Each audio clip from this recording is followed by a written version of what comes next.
Ça fait presque 30 ans que je travaille dans le domaine, presque 30 ans en forêt un peu partout dans le monde. Et c'est simplement un aspect de ma vie. Et je ne peux pas imaginer faire quelque chose d'autre.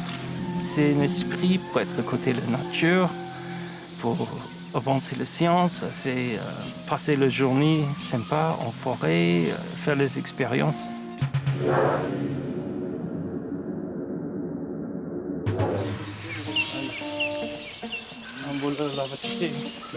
Il n'y a rien que Steve Goodman apprécie autant que de se retrouver dans la nature, en contact avec les animaux. Chercheur de renommée internationale, ce biologiste américain débarque à Madagascar en 1987. Très vite, il s'aperçoit que peu d'inventaires biologiques ont été faits sur la flore et la faune de cette île à la biodiversité incroyable. Il décide de relever le défi et fonde le groupe de recherche Vaatra, qui veut dire racine en langue malgache. Ici, chez nous, il y a pas mal de dessins de bêtes qui étaient découvertes par nous, comme le sous-fossile de chauve-souris, le petit tenrec, le rongeur. Et là, c'est un oiseau nouvel pour les sciences. Et il y a pas mal d'autres trucs ici, comme le scorpion, encore une sous-fossile d'oiseau, une fougère, etc. Dans les derniers 20 ans, il y avait au moins 250 espèces nouvelles pour les sciences qui étaient découvertes par nous-mêmes ou l'équipe qui travaille avec nous. Aujourd'hui, Steve entreprend une nouvelle mission sur le terrain, dans un secteur encore vierge du massif forestier de Saafina, dans le centre-est de l'île. Il espère y observer le tanrek, un petit rongeur au physique atypique ressemblant à un hérisson que peu de chercheurs ont eu la chance d'étudier. Quatrième plus grande île au monde, Madagascar est un lieu unique, avec plus de 15 000 espèces endémiques, ce qui représente 3% de la biodiversité mondiale. Un aspect qui est très très important pour les études biologiques, il y a autant de la biodiversité de Madagascar qui est inconnue. Et pour vraiment faire les priorisations, les actions qui est primordiales dans l'avenir très très proche, il faut connaître les bestiaux, les plantes, etc. qui vivent dans un bloc de forêt.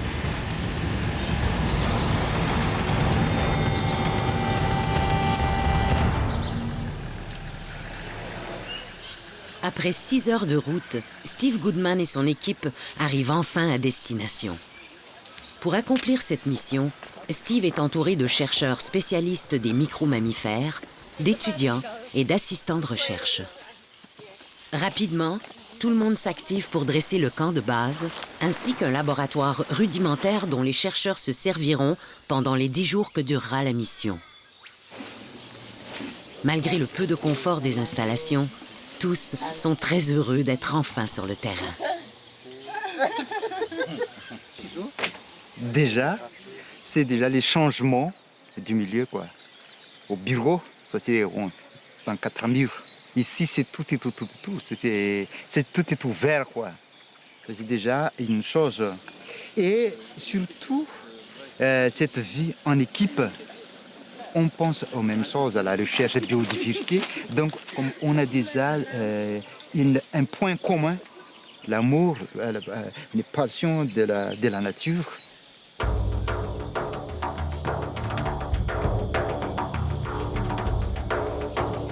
Le repas terminé, il faut maintenant préparer les équipements avant la tombée de la nuit. Steve et toute l'équipe se dirigent en forêt pour installer une centaine de pièges et de filets qui leur permettront de capturer des espèces connues, mais peut-être aussi de nouvelles espèces.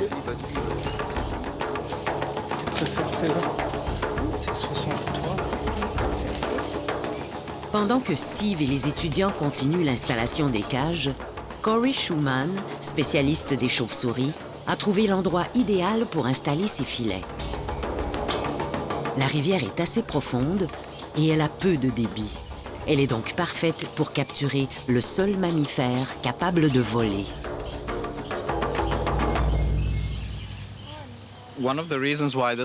Une des raisons pour lesquelles cette technique de capture est très efficace, c'est que les chauves-souris ont 2 systèmes d'écolocalisation. Elles émettent soit des sons par la bouche, soit par le nez. Quand elles veulent s'abreuver, elles cessent leur écolocalisation et plongent pour aller boire et ne perçoivent pas la présence du filet. C'est comme ça qu'on les capture. Chaque chercheur, nous avons notre propre technique. Il y a le piège, le filet, etc. Mais c'est un peu une recette, on peut dire. Chaque mission, la méthodologie, c'est exactement pareil. Comme ça, on peut comparer les données entre les sites. Okay. Corey et ses assistantes terminent tout juste l'installation des filets lorsqu'un orage éclate. Impossible de continuer le travail dans ces conditions. Toute l'équipe doit rentrer au camp de base. Malgré ce contretemps, l'enthousiasme demeure intact, tellement les chercheurs sont heureux de retrouver l'action du terrain.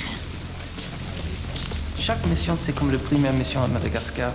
Il y a un certain sens d'expectation. Qu'est-ce que nous allons trouver? Il y a quelque chose qui est inconnu. Qu'est-ce qu'on peut découvrir? Et le bon matin, vers 3h30, boire un café, attendre à côté dans l'encampement. Pour le moment, on peut aller pour voir il y a quoi dans le piège. Alors que la noirceur envahit le campement, l'équipe s'interroge. La pluie cessera-t-elle durant la nuit ou faudra-t-il attendre la nuit suivante pour pouvoir enfin observer les animaux?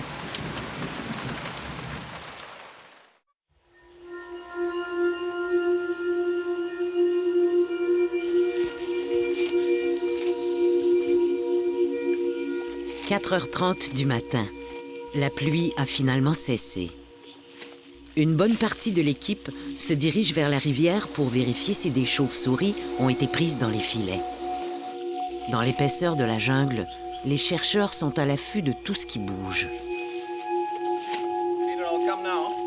Corey doit rapidement dégager les chauves-souris des filets à cause de la fragilité de leurs ailes. Il doit agir avec précaution s'il veut éviter les morsures.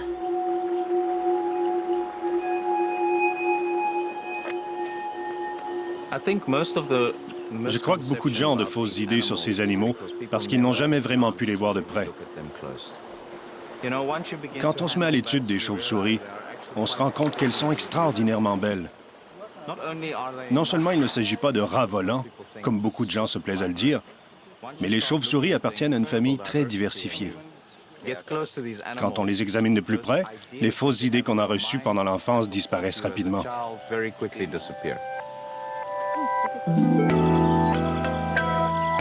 À chaque expédition, la routine est la même.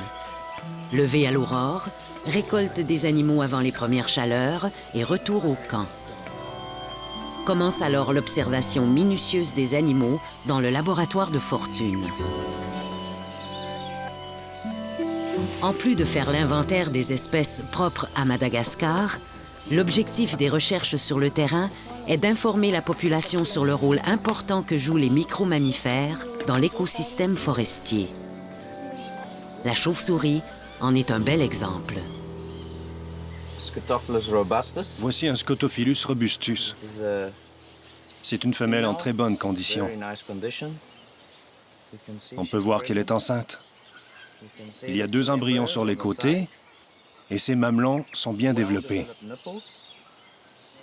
Elle a une mâchoire très puissante et pourrait facilement me trancher l'ongle si je lui en donnais l'occasion. Ça lui permet de croquer rapidement les scarabées en plein vol. C'est pour ça qu'on l'appelle robustus. Cette espèce est endémique de Madagascar. C'est le seul mammifère qui vole et le seul qui soit parfaitement à l'aise la nuit. De plus, il peut nous aider à contrôler les insectes nuisibles, comme les moustiques et les autres insectes volants, qui nous empoisonnent la vie bien plus que les chauves-souris.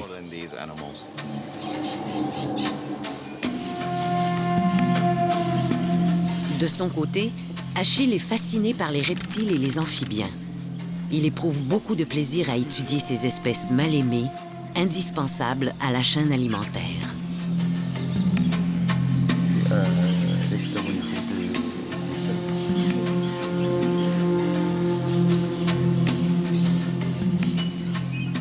Ce n'est pas seulement la grenouille qui est importante, mais fait partie des choses importantes de l'ensemble de la biodiversité Puisque chacun joue un rôle, il y a leur niche écologique, et chacun joue un rôle dans le fonctionnement même de l'écosystème.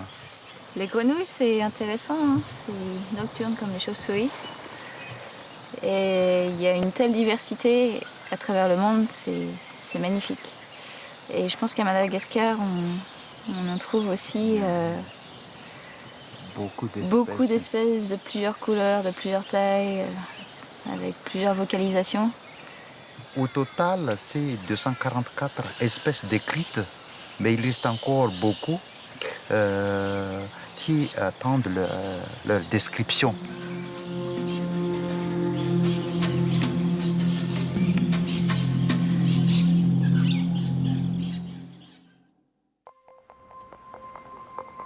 Les recherches de terrain permettent également d'amasser des données précieuses pour la santé des humains.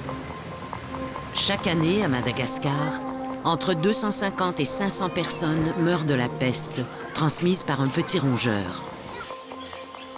Le Rattus ratus, plus communément appelé rat noir, a été introduit par l'homme il y a plusieurs siècles sur l'île de Madagascar. C'est très important de disposer de données de base sur la quantité de rats présents et sur leurs espèces.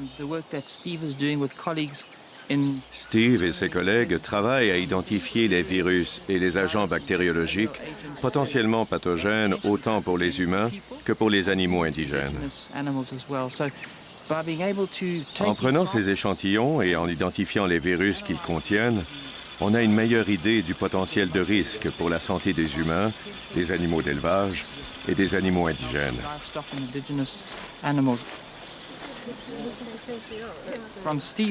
Le travail fait par Steve depuis les quelques 20 dernières années tend à démontrer que lorsque les rats arrivent dans un nouvel environnement, le nombre d'espèces indigènes de tangues et de rongeurs est en net déclin. Sur une île comme Madagascar, la connaissance, c'est primordial. Nous avons autant de choix, c'est quelle forêt qui est la plus importante à protéger. Mais sans données, c'est difficile de faire une priorisation consistante et utile pour décider la priorité.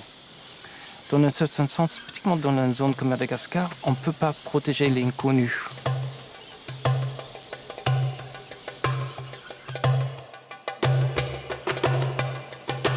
Protéger la biodiversité de Madagascar n'est pas une mince affaire, car il reste encore sur l'île d'innombrables espèces qui n'ont pas été répertoriées. À l'aide de micro-ultrasons et du tunnel, sorte de piège aux extrémités fermées, Corey identifie les différentes espèces de chauves-souris. Elles parlent un peu comme les humains. Vous voyez comme c'est complexe. En les faisant voler, on s'assure de se constituer efficacement un répertoire complet des espèces d'un secteur donné. On pourra dès lors se servir de ce répertoire pour identifier des chauves-souris sans même avoir à les capturer. Avec ce système, rien ne nous échappe. Toutes les chauves-souris qui passent dans ce tunnel seront enregistrées. Je travaille partout en Afrique, mais à Madagascar, la faune des chauves-souris est unique. Il y a ici des espèces qu'on ne trouve nulle part ailleurs en Afrique. C'est donc un endroit très spécial pour étudier les chauves-souris.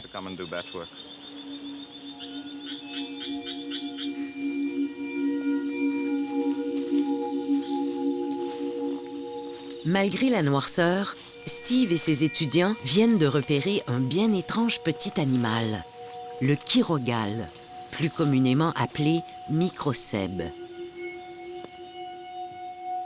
C'est une espèce assez étonnante. Pendant la saison sèche, quand il n'y a pas trop de choses à manger, c'est une espèce de lémurienne qui hiverne. Ça peut être caché pour 2, 3, 4 mois quand il n'y a rien à manger.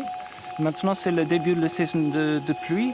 Et j'imagine que le chirogal vient de sortir la saison d'hibernation. Steve aimerait bien capturer ce petit lémurien pour mieux l'étudier. Ce mammifère, à l'origine très proche de l'homme, est l'exemple parfait de l'évolution d'une espèce à travers le temps. Mais reste à savoir si le petit primate voudra bien se laisser attraper.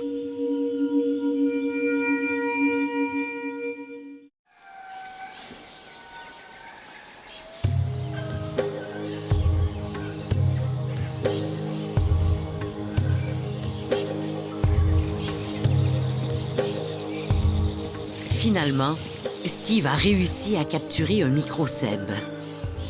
Pesant à peine 60 grammes, ce mammifère est non seulement le plus petit des lémuriens, mais aussi le plus petit primate au monde.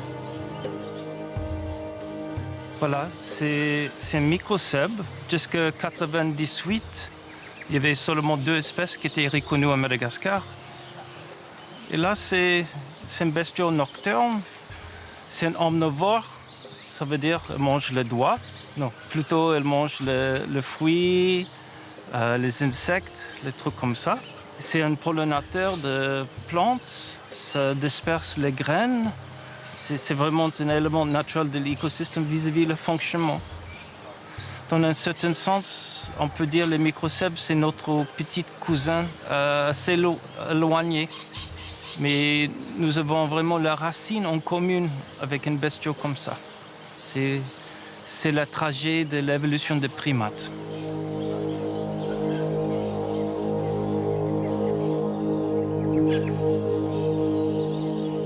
La biologie évolutive, c'est vraiment les étapes d'évolution dans le sens les descendants. Par exemple, il y a une rivière et il y a une grande pluie à l'intérieur. La rivière s'est divisée en 2 branches. Et les bêtes qui vivent un côté au milieu et l'autre côté, ils sont plus en contact avec une et l'autre. Au fur et à mesure de temps, il y a certaines choses qui passent vis-à-vis la façon de reproduire, le chant. Et chaque parmi ces 3 populations peut, pendant 10 000 générations, par exemple, être différente.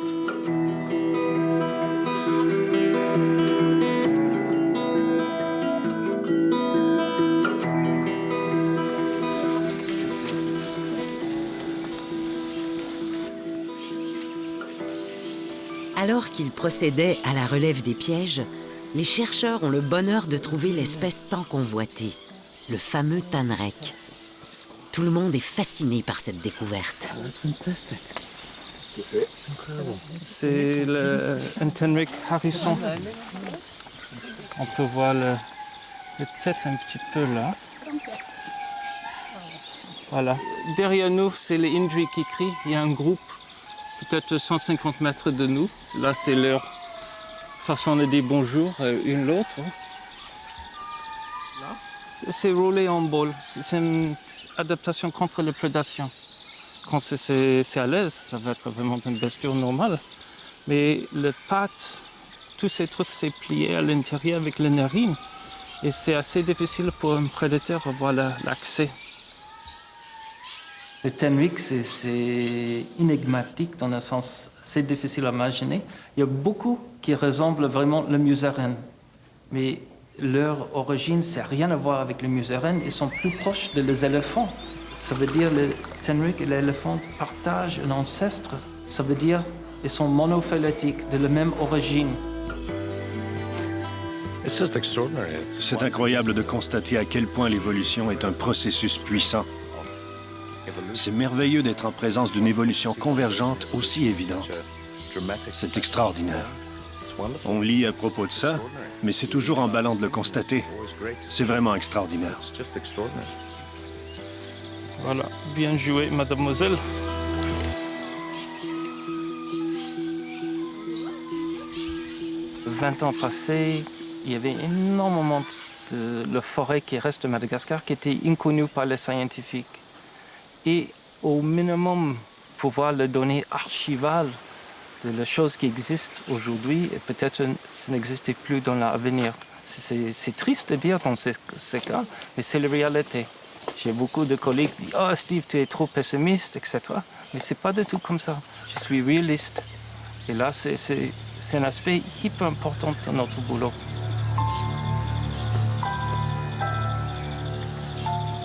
C'est un certain nombre de chauves-souris qui étaient capturées hier soir. Et c'est le moment de relâcher.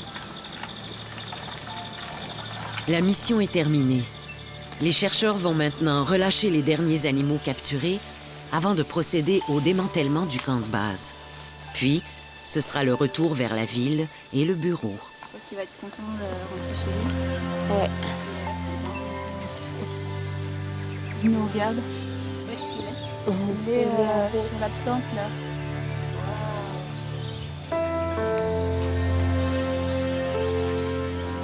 À l'heure actuelle, nous passons peut-être vers 4 ou 5 mois par an en forêt.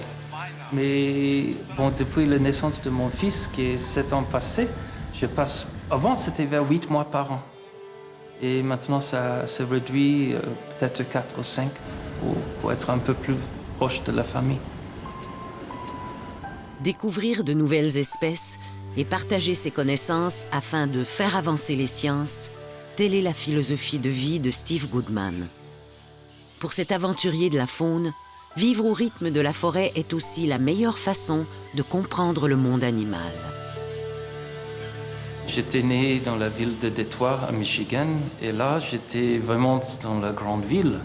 Et à partir de l'âge de 13 ans, mon père a acheté une ferme vraiment dans la campagne, à Michigan. Et là, c'était vraiment là que j'ai commencé à apprécier la nature. Et souvent, après l'école, à partir de vendredi soir, je partais dans la campagne pour le week-end avec un peu de quelque chose à manger. Je dormais n'importe où. Et là, c'était vraiment la grande ouverture pour comprendre tout qui tourne autour de moi. Et c'était vraiment un moment qui était important pour ma avenir.